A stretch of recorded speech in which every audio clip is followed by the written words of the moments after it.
Swaga yazaala mukyala Bad Black. Yes, yonono musajja njasabiku. Okitegeera. Bannaye ozaala mukazi naawe ne bakutenda. No ne bagamba wazaala Bad Black. muzazi nnyo.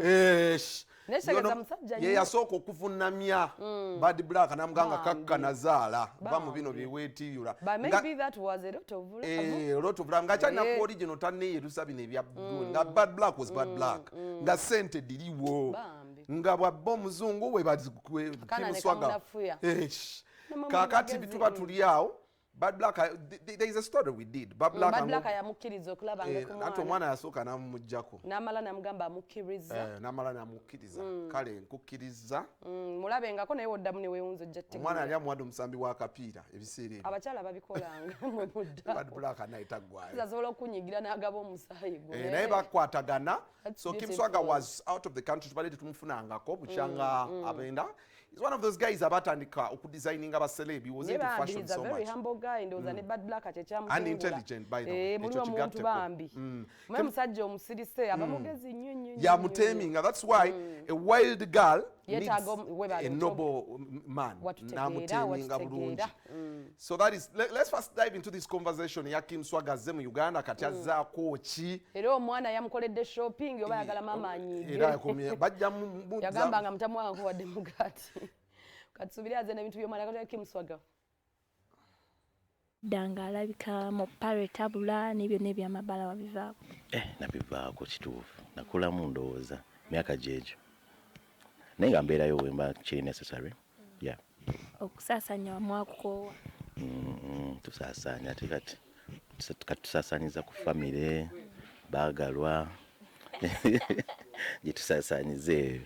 Ki ekyakuleetera ova mu life eno eyakwerabisa eya media n'ogamba nti nokosa okupozinga? It was a decision that I made between me and my girlfriend then. So let me just give my family time. Yeah. And other businesses time as well. Relationship here date and Bad Black at the moment. Same me Nakamu.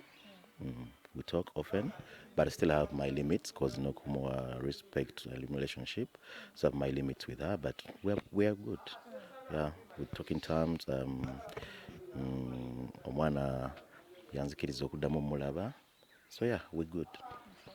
Twakoma omwana bamukugyeko nga bagambye Davina bamukugyeko takyaliwo mutwe waayo buyambi. Simanyi ensonga nange naziwulira bamunzigyeko, but of course wabeerawo omuntu wanyiiga simunenya nakozesa statement mu busungu. I think agikozesa mu busungu because tetwali mu communication naye for a long time because she cut communication with me. So omuntu wasala communication or sometimes now obulwa ekyokukola tusaswa kukera kumacha nengenda nenkonkone ewe eba trespass ayinza n'okunkwata. So wabanga block the communication omuntu mu time mpaka era time yatuuka n'agijjawo blockage eyo. So we are good now. Yeah. Nengo omwana ye omulabako era n'omuwa obuyambi Davina. Ebyo tasijja byogera mu kamera naye nga kyona okumanya omwana mulaba era twogera era ngenda kubeera naye mu holiday kati basoma. So saga mutataganya kubanga elijja amanyidde okubeera. Abantu webagamba naye tebamanya tisi ati kangabe nkugambye true for some time nali sikikola because you're blocking communication. Yeah, but see we Charlie before of course newe yakikola naye nga sina we. So sijja kwewaka na sometime natuka ekiseera nga simuwuliza sibeerawo. So obuyambi busimuza obutatuuka because of the parents fights or whatever it is. So that's why era bwetwatuuka nitugamba no for the good of the girl tujjewo embeera. Omwana ali myaka ngemeka ito? She's 12. Yeah, she's making 13 this year. Mumuzeeko because ennaku zino mukwatagana bulungi wamupositinze ne ku birthday Bad Black.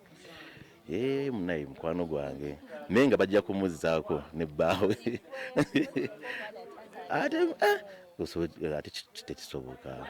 Since tukulabyeko abantu bakusuubiremu ki because kati wali mu Uganda ogambye togenda kuddamu fuluma up to like next year bakusuubiremu? Yeah, so right now ngenda kuddamu my fashion my fashion business, but right now ndi nnyo mu creatives. Nina abantu benkola nabo bangi abenjawulo kati nga Miss Africa tulina projects naye ezigenda okujja. We are planning to open up a fashion school that is gonna be helping the unprivileged girls. So yeah, so far kati a project jengendo okubeerako for now.